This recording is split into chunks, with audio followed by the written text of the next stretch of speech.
yang mereka tanyakan bagaimana kabar Rasulullah tercintanya.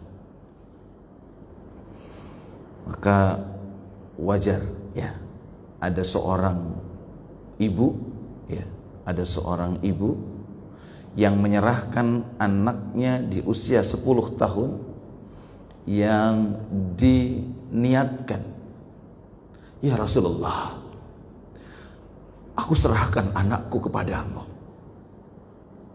perintahkanlah ia apa saja untuk melayanimu, lakukanlah agar memudahkan setiap urusanmu. Maka kita mendengar dari sahabat kecil ini, kita tahu cara tidur Rasulullah, cara sholat malam Rasulullah, cara Rasulullah tadi ya memakai sandal ya, dan urusan-urusan privasi sahabat kecil ini. Dan sahabat kecil ini bersaksi bahwa selama bersama beliau, sahabat kecil ini tidak pernah diperintah-perintah ya, tidak pernah diperintah-perintah, dan Rasulullah SAW subhanallah begitu memuliakan anak-anak. Siapakah sahabat kecil ini? Sahabat kecil ini adalah Anas bin Malik ya, Anas bin Malik. Nah, semoga insyaallah dari pengantar ini kita berdoa kepada Allah, semoga insyaallah Allah karuniakan syafaat beliau di yaumil akhir kelak. Dan semoga insyaallah kalaupun sudah berlalu bulan Rabiul Awal, kita tidak berhenti ya. Di beberapa tempat kemarin ada merayakan Maulid Nabi ya, dengan segala versinya. Maka yang terbaik bagi kita adalah, bahkan di antara syarat oleh para ulama-ulama kita, bagaimana menghadirkan kecintaan kepada beliau dengan membaca sirah beliau ya, membaca sirah beliau.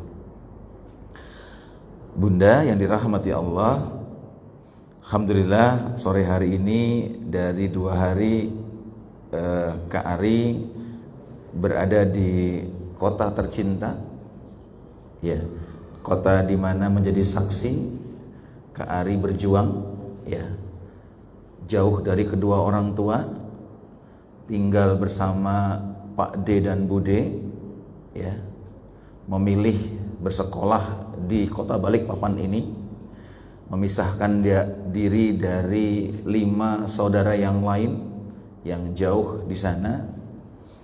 Yang 2 tahun pertama Kak Ari harus bertanggung jawab membantu Pak D Bu D untuk meringankan ya perjuangan beliau dengan mengasuh 3 ekor kambing ya, yang Kak Ari bawa sepulang dari sekolah di SMA 4 untuk mengembalakan kambing dari belum terisi perutnya sampai gembung perutnya ya. Kak Ari menunggu kambing itu mencari rumput makan ya. Kalaupun ada makanan daun yang salah, maka kambing itu otomatis langsung muntah. Maka bersegera Kak Ari untuk mencari obatnya agar kambing ini bisa terjaga. Sampai akhirnya 1 ekor kambing ini terpisah dan Kak Ari pun menciumnya. Ternyata Kak Ari bersyukur bahwa dalam perjalanan kehidupan Kak Ari sempat disentuh oleh Allah untuk angon wedhus. Nah, angon itu apa Mbak? Mengembala ya, mengembala kambing. Tiap hari nyuci piring ya, nyapu, seperti itu ya. Karena ini sudah diajarkan sejak kecil sama ibu ya.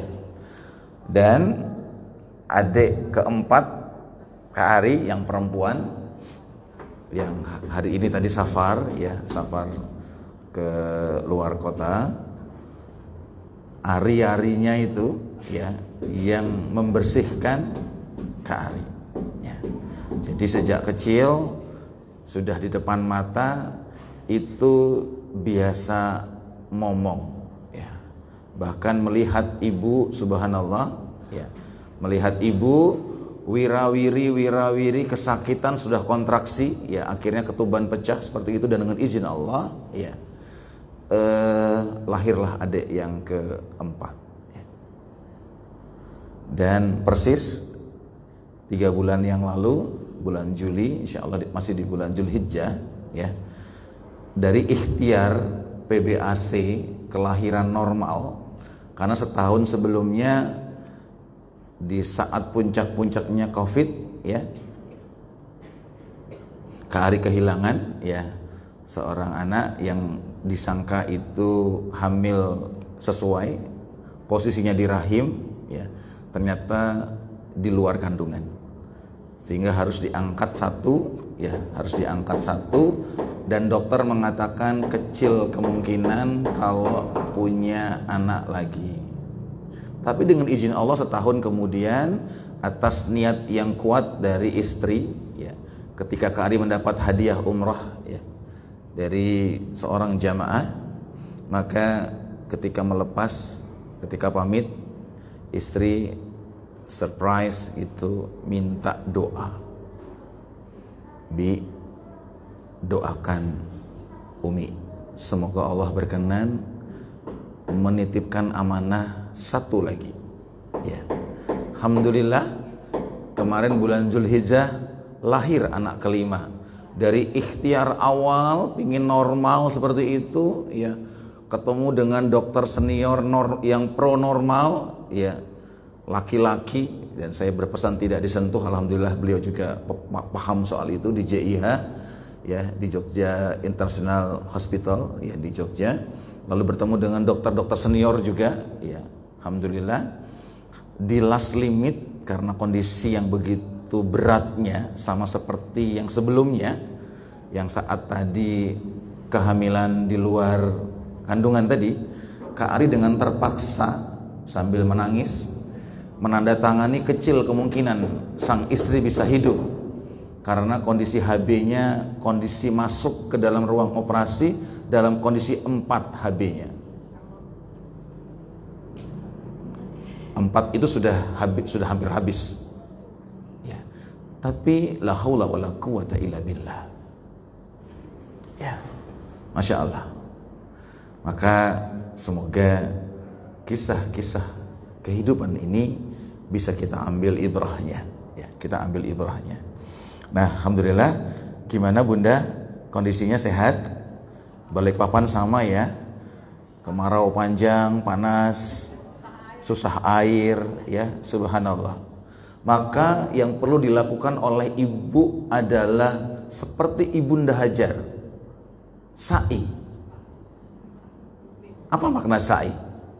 Sa'i itu berusaha dengan sungguh-sungguh ya, tidak berhenti ya, berusaha ya, berusaha nyari pompa sumur gitu enggak ya, dengan usaha-usaha ikhtiar, dengan usaha-usaha doa, dengan usaha-usaha kesabaran ya. Karena memang nubuah Islam itu hak ya, tanda-tanda di ujung-ujung akhir itu ya seperti ini.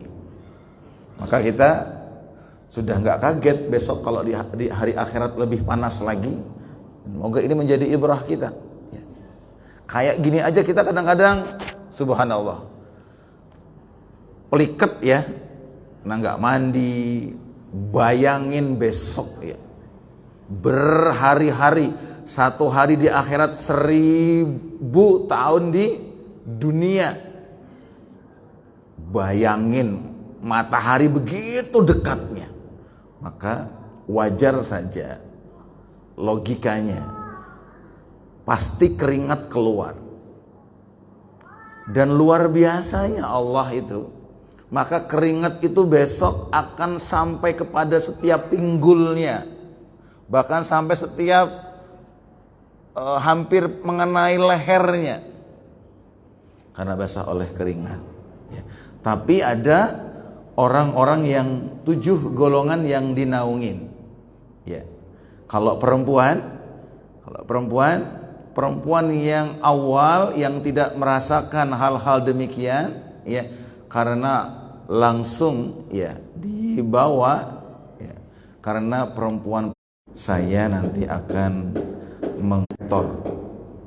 Kita akan melakukan yudisium sebentar aja, ya. Dari jam berapa ini? Dari jam 16:20, ya. Saya akan meyudisium Bunda yang hadir, yang nanti akan saya beri gelar setelah acara ini selesai dengan gelar MSC. Ya, MSC. Siap Bunda di yudisium? Siap kita munakosah? Ujian ujian tesis gitu. Ya. MSC. Saya akan nanti sematkan gelar MSC. Apa MSC? Master segala cerita. Insyaallah, ya. Kalau nanti ingin ngambil sekalian MSK, tapi nggak ada ya di kampus MSK itu. Ada nggak Pak Jiwan SMK? MSK nggak ada ya? Nggak ada, dipaksain itu ya. Dimaksa ya MSK. Ya, master segala cerita. Nah, kenapa kita perlu berkisah? Kenapa kita perlu berkisah? Maka kita mendengar hari ini, beberapa hari yang lalu, pasukan Al-Qassam dan Hamas di bumi mulia Baitul Maqdis, ya, di penghujung basirah dari Syekh Ahmad Yasin yang menuliskan dalam buku tulisannya yang mentarbiyah para umahat di seputaran Gaza dan Palestina yang ada. Maka lahir anak-anak yang mencintai Al-Quran dan mencintai kisah-kisah Al-Quran. Ya. Dan subhanallah, 2027 insyaallah, kalau dari tulisan dalam yang beliau tulis, dan ini sudah melihat tanda-tandanya, Israel Zionis itu akan keluar dari bumi suci Baitul Maqdis. Ya, semoga tidak jauh dari tahun itu. Ya, tidak begitu lama ini insyaallah, ya. Maka kita berdoa kepada saudara-saudara kita yang ada di sana. Ya, kalau kita punya harta, maka kita berikan harta kita semampunya. Ya, mampu lebih berikan. Ya. Maka insya Allah besok akan bersaksi, ya, kita akan bersama pejuang-pejuang itu, dan pejuang-pejuang itu dilahirkan dari umahat-umahat, dari ibunda-ibunda yang kuat, yang kokoh, ya, yang mereka senang kalau anaknya itu syahid, ya, yang sangat senang anaknya itu syahidah, ya, subhanallah. Nah, Bunda hafizakumullah ta'ala, kisah ini adalah cara Allah. Kisah adalah cara Allah. Apa bukti bahwa metode berkisah ini cara Allah? Bahwa kita bisa pahamin bahwa kitab suci yang akan Allah jaga sampai nanti bumi ini tiada adalah Al-Quran. Mukjizat Al-Quran itu adalah nyata, hak. Cari sampai hari ini, adakah Al-Quran yang dirubah-rubah dan itu tidak ketahuan? Sulit itu terjadi. Ya. Maka Al-Quran akan terjaga sampai bumi ini tiada. Maka kita membaca setiap hari Suratul Fatihah ihdinas siratal mustaqim.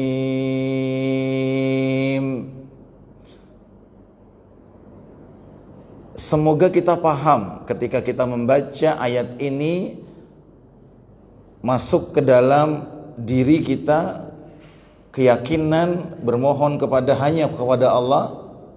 Iyyaka na'budu wa iyyaka nasta'in. Iyyaka na'budu wa iyyaka nasta'in ihdinas siratal mustaqim.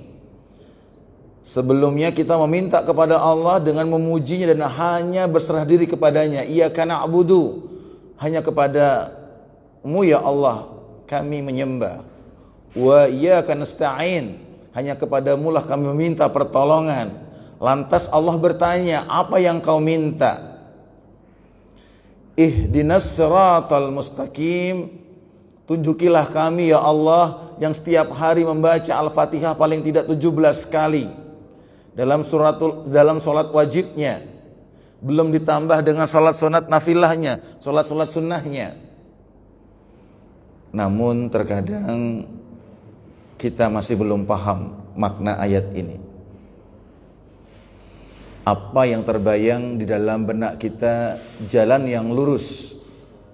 Maka ketika kita memohon ihdinas siratal mustaqim, maka kita bermohon kepada Allah ditunjukkan jalannya Rasulullah sallallahu alaihi wasallam, jalannya Nabi Adam alaihi salam, jalannya Nabi Idris alaihi salam, jalannya Nabi Nuh alaihi salam, jalannya Nabi Hud alaihi salam, jalannya Nabi Salih alaihi salam, jalannya Nabiullah Ibrahim Khalilullah, jalannya Nabi Ismail alaihissalam, jalannya Asiyah, jalannya Masitah, jalannya para sahabat-sahabat yang mulia.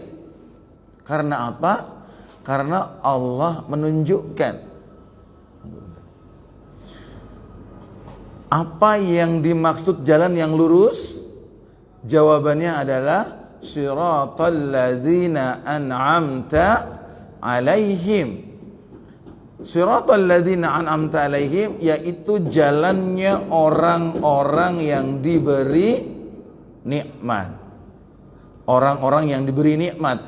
Ada kata orang-orang, berarti ada ceritanya, ada kisahnya, betul? Kalau ada kata orang-orang berarti ada peristiwanya, betul? Betul. Kalau ada orang-orang berarti ada tokohnya, ada ibrah pastinya. Maka beberapa ulama kita, ya, Ibnu Abbas, ya, seorang ahli ilmu, ya, menuliskan angka cantik, ya, sebagai sebuah formula di zaman saat kita dulu sekolah, ya, walaupun diteliti jumlah ayatnya tidak pas demikian, tapi kita yang belum memahami makna yang beliau inginkan. Jumlah ayat dalam Al-Quran itu menurut beliau dalam kitabnya dengan angka cantik 6.666 ayat. 6.666 ayat. Apa maknanya beliau menulis angka 6 agar memudahkan kepada kita memahami bahwa maksud beliau sekitar kurang lebih porsi 6.000 ayat berisi kisah. 600 ayat berisi kebesaran-kebesaran sifat-sifat Allah yang mulia. Baru 60 ayat berisi tentang ayat-ayat muamalah, ya. Dan 6 ayat berisi ayat-ayat khusus tentang hukum-hukum khusus. Dan tadi siratal ladzina an'amta alaihim, yaitu jalannya orang-orang yang diberi petunjuk tadi, ya, para nabi, para sahabat, para orang-orang solih seperti itu, para keluarga-keluarga solih, ya, Imran, ya, saudari perempuan Musa, saudaranya Yusuf disebutkan dalam Al-Quran, dan banyak lagi yang lain, ya. Lalu juga kita seimbangkan kisahnya, membaca ceritanya untuk mengokohkan keluarga dan anak-anak kita dengan ghairil maghdubi alaihim waladdallin. Kalau tadi tokoh baik, para anbiya, para orang-orang saleh, maka seimbangkan, sampaikan juga kisah orang-orang yang dimurkai dan disesatkan oleh Allah, yaitu cara-caranya milah dari pemahaman Yahudi dan Nasrani, ya, seperti itu. Maka tokoh baik dan tokoh buruk itu diseimbangkan. Dan kalau kita buka di Al-Quran, bahwa kita menemukan 9 ayat tersebar dalam Al-Quran, yang itu Al-Quran menjelaskan kepada kita bahwa Al-Quran itu bukan dongeng. Al-Quran itu bukan dongeng. Sementara ya Al-Quran dalam terjemah kita, ya, asatirul awwalin, ya, itu diterjemahkan dengan dongeng. Dan para musyrikin Quraisy itu mengatakan bahwa Al-Quran itu ceritanya, kisahnya hanya dongeng-dongengan saja. Maka kita bisa baca ternyata lawan dari kisah-kisah itu adalah dongeng-dongengan, ya, dongeng-dongengan. Dan bagaimana sifat dongeng? Sifat dongeng itu subhanallah, ya. Coba Bunda, pernahkah mendengar cerita dongeng Kancil Nyolong Timun? Ya, kalau nggak pernah bagus. Ya, berarti ini zaman muda, ya. Kalau yang zaman tua kayaknya sulit ditemukan nggak pernah mendengar cerita Kancil Nyolong Timun. Maka pertanyaannya, apakah cerita itu bisa lepas dari ingatan kita? Susah nggak, Ibu? Susah. Maka inilah makna bahwa cerita itu begitu melekat, ya, begitu kokoh, teringat oleh kita. Maka kita bisa bayangkan, ya, kalau yang didengar oleh anak-anak kita itu adalah dongeng-dongengan, maka wajar saja, ya, mereka itu jadi orang-orang yang suka membual, ya. Karena memang dongeng artinya bualan, ya, bualan. Nah, masya Allah, ya, kisah ini juga bercerita atau berkisah ini juga menjadi cara dari Rasulullah Shallallahu Alaihi Wasallam, ya. Kita mendengar kisah-kisah dari Rasulullah. Kalau kisah-kisah Al-Quran, apa saja yang Bunda ingat? Kisah para nabi, ya, kisah para nabi, ya, dimulai dari kisah penciptaan langit dan bumi, ya. Maka dengan mula kisah langit dan bumi, ya, ini bisa mengokohkan anak-anak kita. Kita bisa baca nanti tafsir, ya, Allah memanggil langit yang saat itu masih menjadi satu, belum berlapis-lapis, dengan santun, dengan penuh hormat, langit menghadap Allah. Maka Allah perintahkan kepada langit untuk memecahkan dirinya. Maka terjadilah beberapa yang kita bisa dengar teori-teori Big Bang seperti itu, ya. Maka Allah ciptakan langit 2 hari, 2 masa. Allah ciptakan bumi 2 masa, 2 hari. Dan Allah sempurnakan bumi dan seluruh ketersediaan yang ada untuk makhluk-makhluk yang ada di bumi genap 4 hari. Jadi total penciptaan langit dan bumi itu 6 masa, 6 hari. Lalu ketika bumi ada kita belajar. Ternyata yang menempati bumi pertama bukan makhluk dari golongan manusia, tapi bangsa jin. Bangsa jin ratusan tahun dipercaya untuk tinggal di bumi oleh Allah, tapi ternyata bangsa jin tidak amanah. Ya, tidak amanah, maka kita paham kenapa para malaikat ketika Allah mengajak berdiskusi, yang menceritakan ini dalam Al-Quran, narasi malaikat karena minim ilmunya, karena Allah yang maha tinggi ilmunya, maka malaikat berkomentar kepada Allah, apakah tidak akan terjadi kembali makhluk baru ini yang namanya manusia ini akan merusak bumi ini? Tapi tentunya tidak, ya, karena Allah maha mengetahui. Kenapa Allah ciptakan bumi? Karena Allah menciptakan bumi karena asbab kalimat la ilaha illallah. Kalimat la ilaha illallah Allah ciptakan, Allah jadikan bumi. Kalimat la ilaha illallah Allah ciptakan adanya surga. Kalimat la ilaha illallah Allah ciptakan adanya neraka.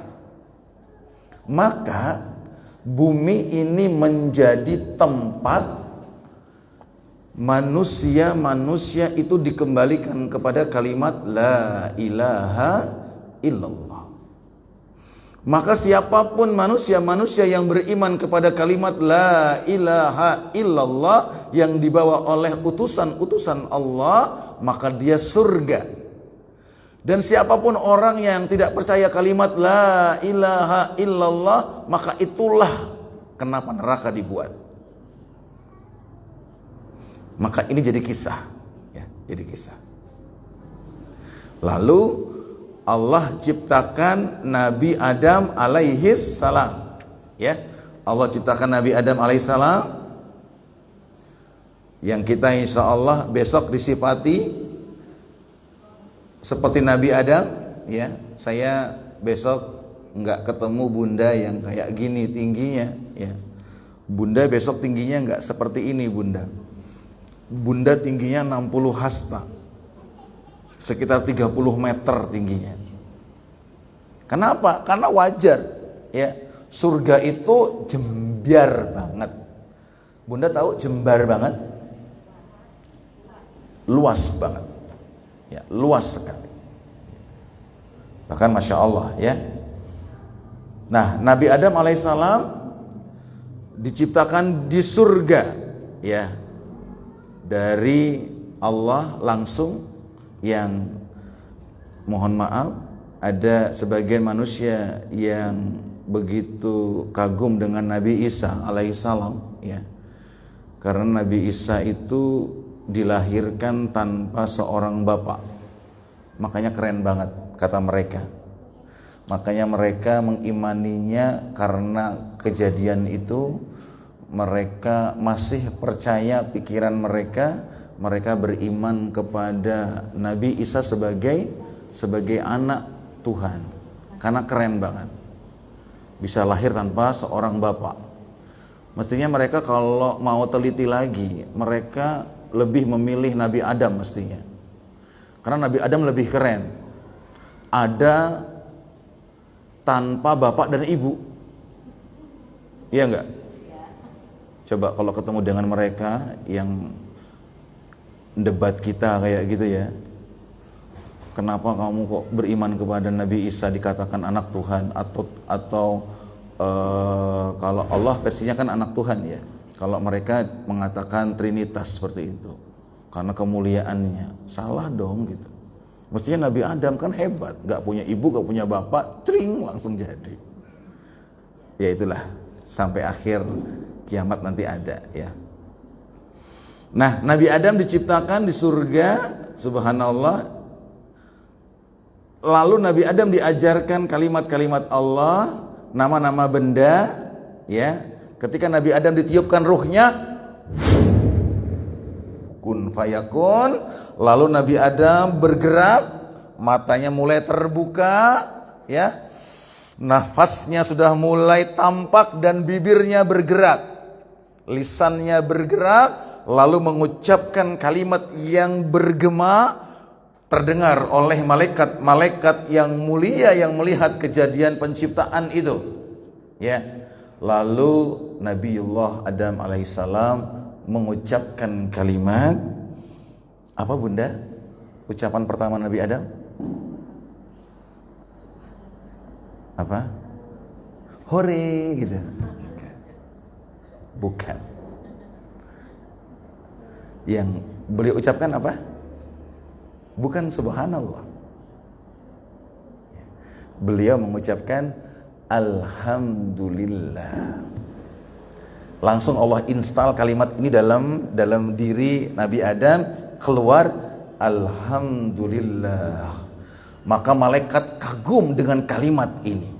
Belum pernah malaikat mendengar kalimat ini dan izin kepada Allah untuk memakai kalimat ini sebagai zikir memuji Allah.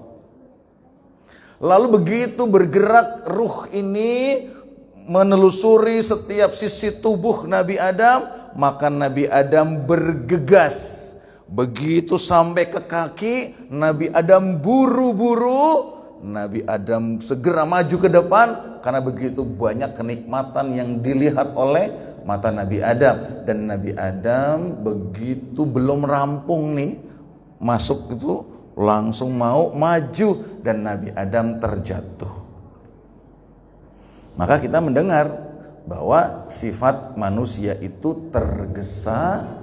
Nah, lalu Nabi Adam ketika di surga dengan kenikmatan-kenikmatan yang ada, iya bahagia betul, tapi belum sempurna.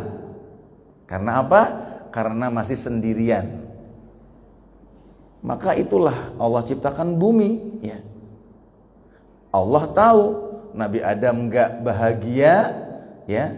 Pak Jiwana saat bujangnya itu punya apa, punya ini, punya itu, arloji, jam, buku, yang lain, tapi belum bahagia ketika ditanya. Karena belum ketemu Bu Jiwana. Belum ketemu istrinya. Ya. Belum bahagia, sama kayak Nabi Adam, ya. Ketika ditanya sama Allah dan Allah tahu banget, ya karena ya tadilah itu skripnya Allah luar biasa, ya. Masya Allah. Bahkan ada yang nanya, loh kan surga nggak ada larangan, kok surga ada pohon larangan? Nanti kita akan tahu kalau kita belajar, surga itu luas banget, ya. Kayak ibarat rumah itu ada sisi mana, Allah alam bisawab, ya. Lalu Nabi Adam begitu terbangun, tek gitu, kebangun, di sampingnya ada langsung jadi. Keren banget kan? Langsung jadi. Kalau tadi Nabi Adam tuh dibangun dari tanah, dibakar gitu ya, diiniin. Ini Hawa langsung jadi kun. Dari asal, ya, asal rusuk dari Adam. Simbol, ya, simbol. Bengkok. Nah, Nabi Adam begitu lihat, seneng banget lah, ya. Karena lihat dirinya, lihat Hawa kok beda, cantik lagi kan kayak gitu, ya. Pak Jiwana dulu milih Bu Jiwana karena apanya tuh? Iya, karena apanya? Karena agamanya, ya, insyaallah. Dan semuanya, ya, insyaallah. Lalu Hawa ditanya sama Nabi Adam, ya, kamu siapa gitu loh? Kamu siapa? Kaget gitu. Kamu siapa? Kaget seneng gitu ya, kaget seneng ya. Kaget seneng tuh gimana?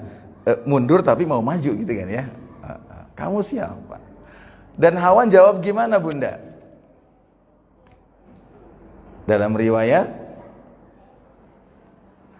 Hawa menjawab, dan kisah ini sampai juga kepada Khadijah, ya.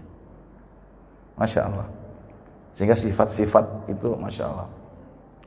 Nah, Hawa mengatakan kepada Adam, dan ini menjadi sifat wanita, ya, sifat perempuan, aku adalah ketika kau bersamaku kau akan tenang. Aku adalah ketika kau bersamaku kau akan tenang. Kata kuncinya adalah tenang. Jadi wanita itu adalah membuat ketenangan di sekitarnya. Jadi kalau ada wanita yang ternyata orang di sekitarnya nggak tenang, berarti itu wanita jadi-jadian. Kalau ada istri, ya, yang ternyata nggak bikin tenang suaminya, ini baru setengah wanita, ya, sebagian wanita. Sebagiannya lagi nggak ngerti, ya, apa itu. Kalau ada kakak perempuan, ya, punya adik tapi adiknya nggak jadi tenang, itu bukan kakak perempuan. Ya, karena wanita itu sifatnya tenang, ya, tenang. Nah, subhanallah, lalu terjadilah kisah-kisah yang lainnya sampai kisah Rasulullah Muhammad. Bahkan kisah yang belum terjadi tapi sudah disebutkan oleh Allah dalam Al-Quran, ada kata tokoh yang namanya Ya'juj Ma'juj. Ya. Percaya nggak Bunda? Besok mereka itu datang. Percaya karena Al-Quran. Ya. Sekarang mereka di mana? Mereka dikurung. Loh kok umurnya panjang banget? Ya itulah Allah. Bahkan ikan yang menelan Nabi Yunus alaihissalam pun itu dalam beberapa riwayat itu dikatakan masih ada. Tuh, berapa tahun? Bisa nggak? Bisa banget. Karena Allah Maha Kuasa. Kuasanya Allah itu luar biasa.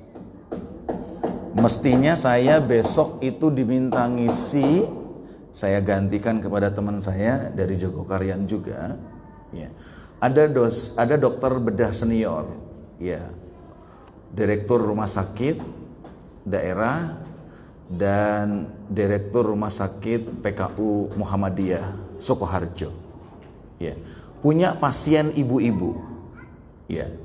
Ketika ibu itu diperiksa oleh beliau, ya, dengan segenap sakitnya yang Masya Allah, ibu ini bercerita tentang bagaimana sabarnya terhadap sakit ini, dan dia menasihati kebaikan-kebaikan kepada Pak Dokter. Jadi diceritakan oleh ibu itu, ya, ketika saya melatih guru-guru di sekolah beliau, ya, ada seorang ibu yang punya suami, ya, suaminya itu meninggal dunia. Lalu suaminya itu meminta untuk dikuburkan di samping makam anak perempuannya usia SMA. Tapi peristiwa itu ternyata begitu heboh, ya. Begitu heboh karena apa? Karena begitu digali kubur tanah, ya, yang tadinya di sampingnya ada anak perempuannya yang udah lama meninggal, ya, sudah lama meninggal dunia, seperti itu. Ternyata begitu digali keluar tangan anaknya dalam keadaan masih utuh. Jadi kayak gitu itu. Wah, langsung mencelat tukang kuburnya, lari, datangkan, ya, tokoh-tokoh agama. Akhirnya karena peristiwa itu diizinkan untuk dibongkar, untuk dipasang ulang. Ketika dibongkar, jenazah anak perempuan ini ternyata dengan izin Allah badannya masih utuh. Lalu muncullah pertanyaan, apa amal-amal anak ini? Maka buah itu nggak jauh dari pohonnya. Ternyata anak perempuan ini ahli Al-Quran. Ketika teman-temannya bermalas-malasan untuk mengulur-ngulur waktu sholat di sekolahnya, maka anak ini tercatat, diingat oleh gurunya, itu salah satu anak yang selalu tepat waktu sholatnya. Setiap habis sholat dia baca sedikit ayat Al-Quran, dan itu terus dia lakukan sampai Allah menjemput azalnya, dan Allah jaga jasadnya, dan Allah perdengarkan ke telinga saya dan sampai ke telinga bunda semuanya. Sementara kita melihat anak-anak perempuan sekarang, naudzubillah, subhanallah. Ya. Nah, ini. Lalu kisah-kisah ini banyak sekali. Ya. Kisah Rasulullah SAW. Kisah Rasulullah diantaranya apa, bunda? Kisah Rasulullah.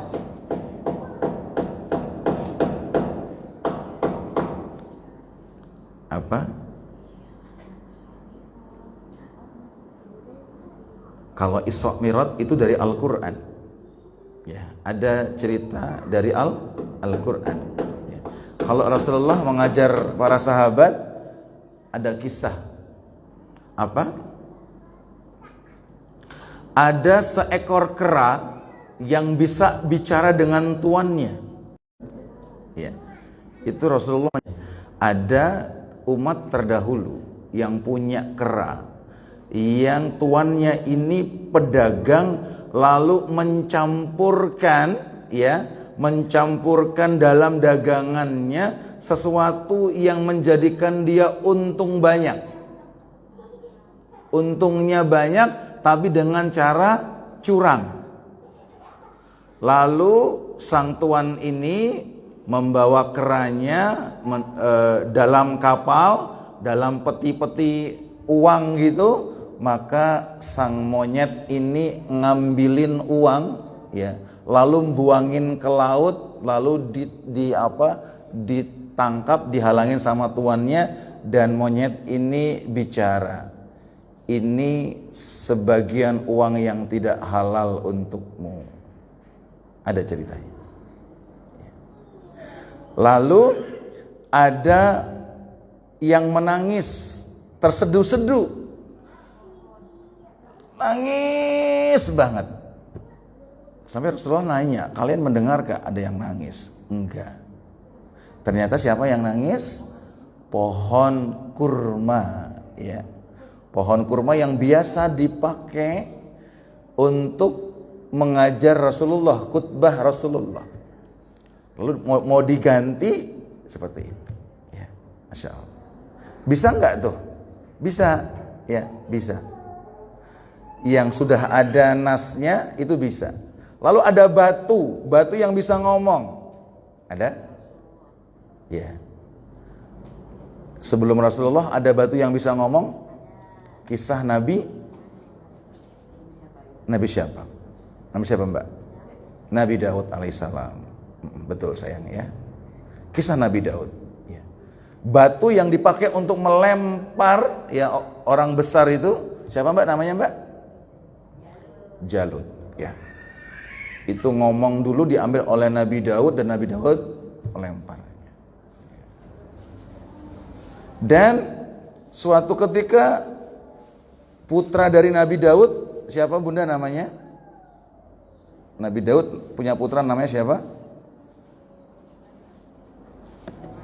Nabi Daud itu istrinya 100. Tapi Nabi Daud itu sholat malamnya gak tertinggal, dan puasanya setengah tahun. Pak Jiwana istrinya 1, berarti kurang 99. Ya. Bedanya sama Nabi Daud, ya. Nabi Daud puasanya setengah tahun, sholat malamnya terus, setiap waktu membaca Zabur. Dan besok di hari akhir kita akan mendengar suara indah Nabi Daud alaihissalam untuk membaca Zabur, ya. Masya Allah. Nah, Nabi Sulaiman itu putra dari Nabi Daud alaihissalam. Bapaknya raja, anaknya raja, ya. Suatu ketika Nabi Sulaiman sebelum diberikan kendaraan angin, ya, kendaraan Nabi Sulaiman adalah kuda terbaik. Dan Nabi Sulaiman itu banyak sekali punya kuda-kuda terbaik. Maka Nabi Sulaiman bisa ngomong sama kuda-kuda, sama binatang-binatang. Maka Nabi Sulaiman di kerajaannya lalu merintahkan kepada kuda-kuda itu langsung, ya, ngomong kayak ngomong biasa gitu. Wahai kuda-kuda yang mendengar ucapanku, tunjukkan kepadaku kehebatan kalian. Pertunjukan, atraksikan persembahan yang terbaik untukku. Paham kuda tadi itu, ya. Karena tuannya ngomong kayak gitu, Nabi juga, dan paham mereka seperti itu. Lalu kuda ini, Masya Allah, bahkan ada kuda yang pakai sayap, ya. Nabi Sulaiman itu punya kuda yang pakai sayap, makanya Aisyah itu mendengar cerita itu, dia mainan boneka kuda, ya, yang diterbang-terbangin gitu, ya. Lalu ditanya sama Rasulullah, kok kuda diterbangin gitu? Dijawab sama Aisyah, kan ini kayak kuda Nabi Sulaiman tuh. Di Rasulullah juga nyampe cerita, ya. Nah, lalu terbang, wah, itu atraksi, ada yang lompat cepat, cuing, ada yang kayak manuver gitu, gitu, wah, kayak kita kalau lihat, wah, nggak ada apa-apanya tuh TNI AU itu, ya, nggak ada apa-apanya, bagus banget gitu. Tapi ternyata, nah, dalam Al-Quran ini juga disifati Nabi Sulaiman, ternyata Nabi Sulaiman lupa, lalai, keasikan melihat kenikmatan-kenikmatan mata itu, ya. Nabi Sulaiman lupa untuk berzikir di petang, di waktu petang kayak gini nih, ya. Lupa. Lalu beristighfar kepada Allah, meminta maaf kepada Allah langsung dan gak mau terulang lagi. Takut kalau kuda-kuda ini bikin lalai lagi. Maka dengan izin Allah, meminta izin kepada Allah, disembelilah dengan nama Allah setiap kuda-kuda yang ada ini, dan dibagikan kepada rakyatnya. Takut terulang lagi. Pernah baca kisahnya?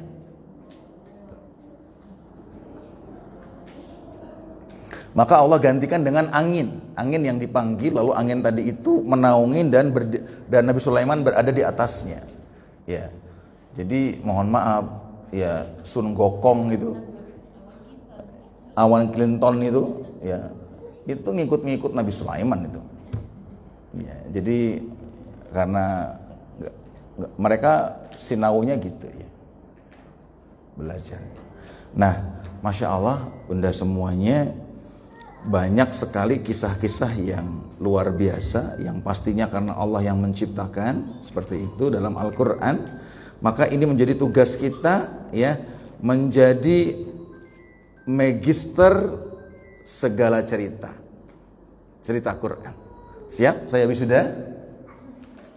Ya. Sekarang yuk kita tanya, berapa banyak cerita Al-Quran yang sudah Bunda hafal? Berarti kalau nggak banyak, nggak lulus, nggak jadi di wisuda, gelarnya nggak MSc, ya. Gelarnya apa? Apa saja? Dalam surat Al-Buruz ada kisah apa?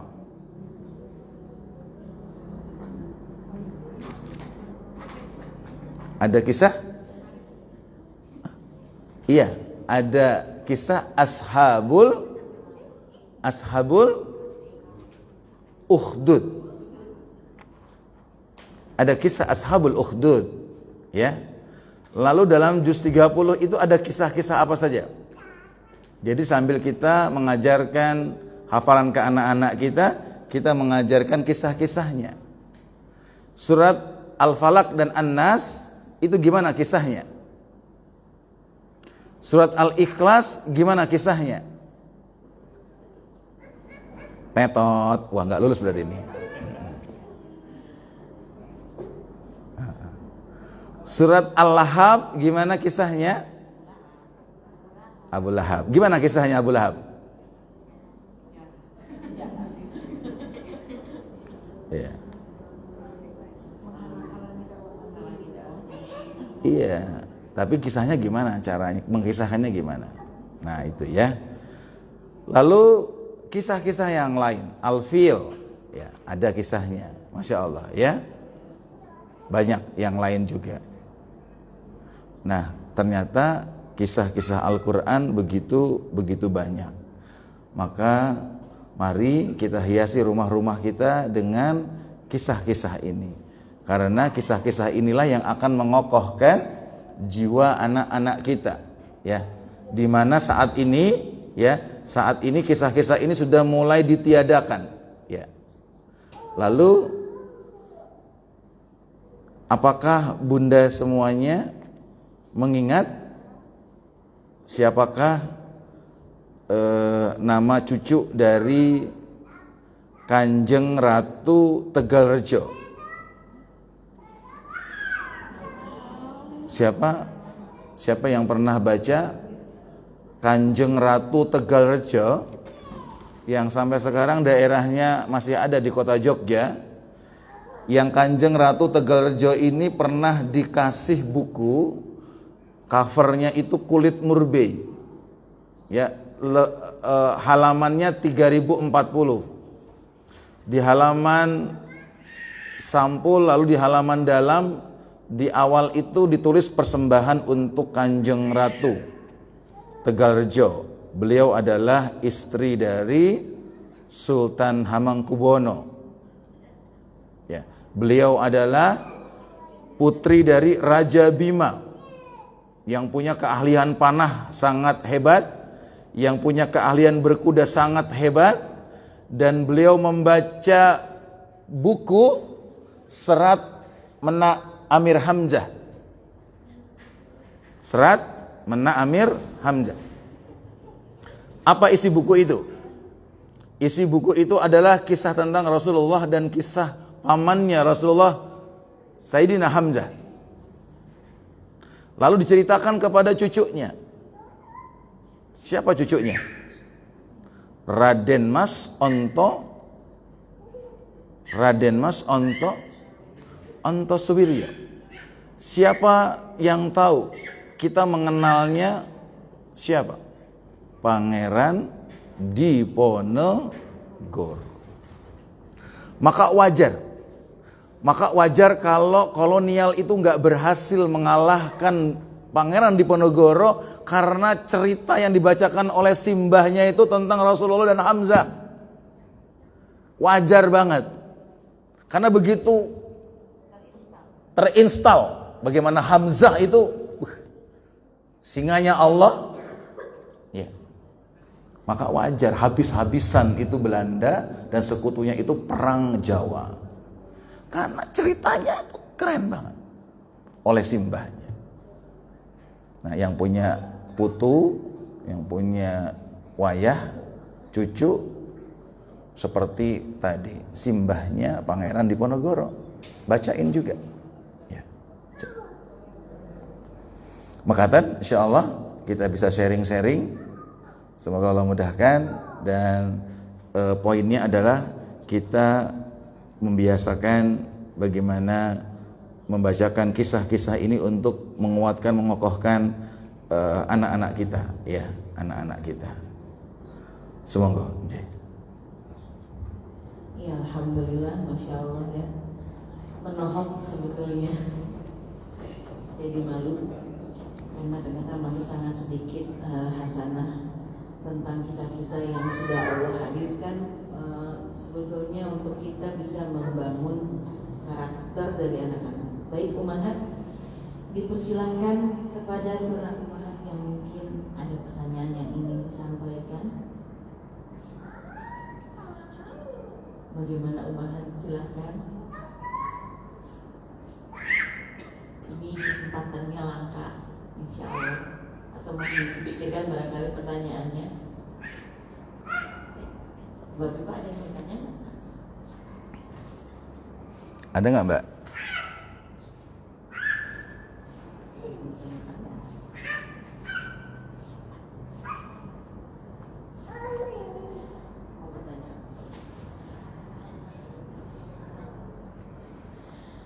Ustaz, saya yang bertanya kalau begitu. Ya. Dari yang disampaikan tadi kan sungguh sejujurnya kalau saya pribadi merasa sangat malu, dan ini gimana ya, terlambat nggak ya, anak sudah mulai besar gitu kan, mungkin. Tapi sejatinya bagaimana Ustaz memandang? Apakah kisah itu memang hanya digemari oleh anak-anak kecil atau enggak juga tuh gitu? Yang imbasnya itu nanti bisa membangun, walaupun dia tidak mendengarnya dari kecil, tapi tetap bisa membangun karakter yang tadi ya, seperti tema kita hari ini, membangun kepribadian dia yang luar biasa. Bagaimana? Baik, tadi juga di BIS ya, di balik papan Islamic School ya, salah satu dakwah kita ya, di Masjid Al-Ikhwan tercinta kita, BIS balik papan Islamic School dari PAUD sampai SMP, dan semoga mau ada SMA ya.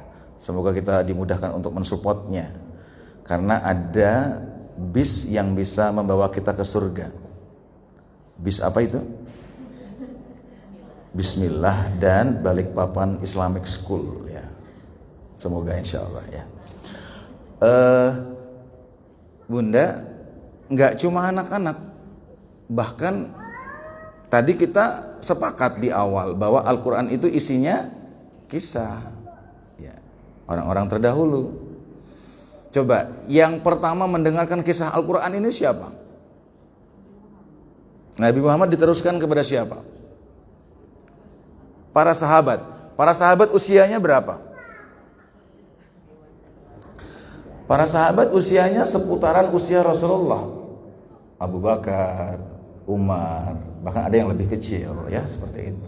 Tapi dalam usia-usia sudah dewasa. Ya, sudah dewasa. Tadi ada yang istimewa dari kisah Al-Qur'an ya, karena hak dan langsung yang buatnya adalah Allah. Maka setiap itu dibacakan sama halnya tadi dengan Al-Qur'an.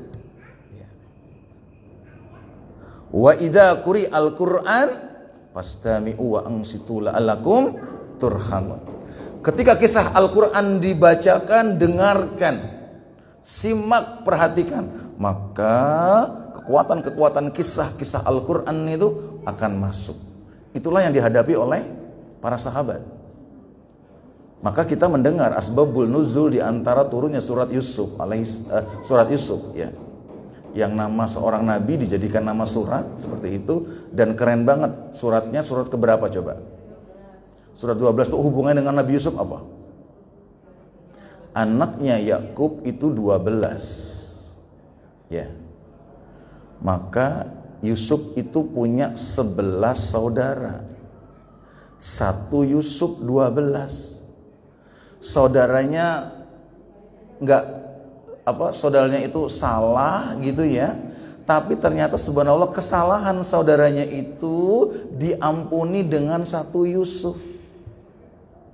Seperti Ramadan, makanya Nabi Yusuf seperti Ramadan. Ramadan itu diibaratkan seperti Nabi Yusuf yang menghapuskan 11 bulan yang lain.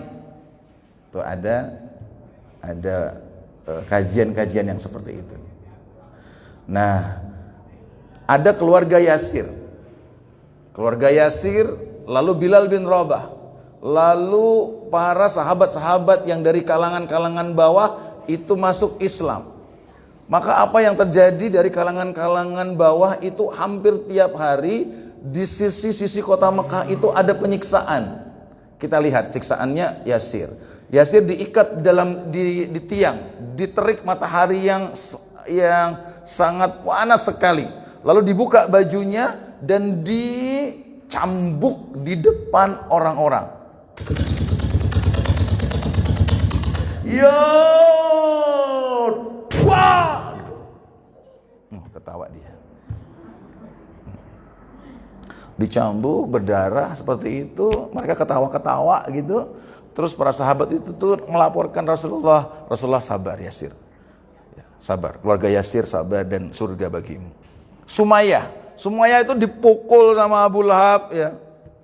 Dipukul, pak, jatuh, tendang, dia tendang. Keluar dari ajaran Muhammad, enggak. Banyak banget kayak gitu. Ammar itu bahkan turun satu ayat ya. Ammar itu dicemplungkan kepalanya ke dalam baskom kotor air gitu sampai nggak bisa nafas gitu. Suruh Lata Uzza, sebutkan Ammar, Lata Uzza mana Tuhan kami. Karena nggak sadar Ammar itu ngomong Lata Uzza, lalu mereka kesukaan teriak-teriak, Ammar telah keluar dari agamanya. Allah turunkan ayat bahwa Ammar tetap bertauhid. Karena Ammar itu mengucapkan tidak sama dengan hatinya. Lalu para sahabat ngumpul, lalu mereka yang sudah mendengar kisah-kisah lain-lain itu tuh mereka bertanya, ada kisah apa lagi yang akan menguatkan kita? Ayo kita ke rumah Rasulullah SAW. Mereka ke rumah Rasulullah ditanya ada kisah apa lagi? Rasulullah berdoa kepada Allah, terdiam, lalu turunlah surat Yusuf. Kokoh kuat lagi.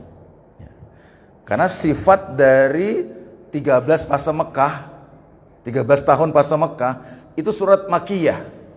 Surat Makkiyah itu adalah suratnya pendek-pendek. Ya. Pendek-pendek, dan ciri-ciri surat Makkiyah itu banyak berisi tentang kisah. Maka kisah ini menjadi standar. Ini adalah metode yang paling awal diceritakan. Ya. Seperti itu. Gitu Bunda, ya. Allah besok. Jadi apalagi anak-anak tadi saat baiat itu Mus'ab bin Umair diminta untuk mengajarkan para sahabat-sahabat Ansor yang sudah memilih Islam kayak gitu sebelum Rasulullah hijrah ke Yasrib, dan itu ada kisah-kisah tadi itu, dan subhanallah ya, termasuk ciri-ciri Rasulullah kayak gitu ya. Wah, makanya anak-anak itu begitu Zaid gitu tuh, begitu diceritakan oh, Nabi kalian datang, Nabi wah senang banget anak-anak, dan tahu ya itu nabinya, wah senang banget. Dan anak-anak itu Masya Allah suka ya dengan cerita dan kisah. Allah besok ya. Insyaallah.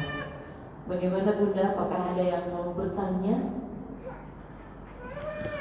Ada yang bertanya kapan selesainya?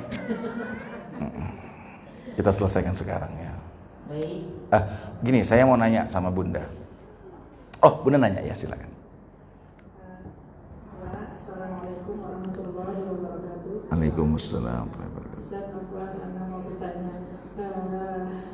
Seperti kita ketahui kan bahwa Al-Quran itu berisi 3 bagian. Ya, 3 bagian. Ada tauhid, ada syariah, dan kisah. Berarti sepertiga dari ayat Al-Quran berisi tentang kisah. Nah, kalau selama ini saya misalnya kalau baca Al-Quran itu belum pernah sih mempetakan gitu loh, misalnya dalam Al-Baqarah yang 286 ayat itu kisah apa aja yang ada di dalam situ misalnya. Mungkin untuk kali ini Pak Ustaz bisa memberikan gambaran kalau misalnya dalam surah yang Al-Baqarah yang paling panjang itu ada kisah apa aja dalam situ. Masya Allah. Baik. Amin wa fiik, jazakillah khair. Nah, bagus banget pertanyaannya. Surat Al-Baqarah itu termasuk surat Makkiyah atau Madaniyah? Madaniyah itu berarti surat yang diturunkan setelah hijrah, bukan diturunkan di kota Madinah. Ya. Karena suratul Baqarah itu diturunkan di Makkah, tapi termasuk surat Madaniyah. Ya. Inilah hebatnya kisah itu. Al-Baqarah itu panjang suratnya. Ciri-ciri surat Makkiyah tadi itu kisah. Nah, ternyata Allah itu Masya Allah luar biasa. Ya, hikmah dari Al-Baqarah ini, ya. Para ulama-ulama mengira sudah cukup dengan fase 13 tahun. Ya. Ternyata di Al-Baqarah pun masih ada kisahnya yang untuk mentransisikan, ya, dari fase Makkah ke Madinah, yaitu kisahnya tentang sapi betina. Kisahnya Nabi Musa alaihi salam. Ada kisahnya, ya. Jadi bahkan juga nanti kalau misalkan Bunda suka baca, bisa baca kitab Qasasul Quran, ya, kisah-kisah Al-Quran, ya. Itu nanti lengkap, ya, lengkap sekali. Maka dalam Al-Quran ada juga, ya, yang tokohnya disembunyikan oleh Allah, tapi permisalannya itu disampaikan, ya. Ada pengikut Nabi Musa yang alim, yang beriman kepada Allah sebelumnya dan menjadi pengikut Nabi Musa, beriman kepada Taurat seperti itu, tapi endingnya buruk, endingnya jelek, endingnya murtad karena pengaruh dunia.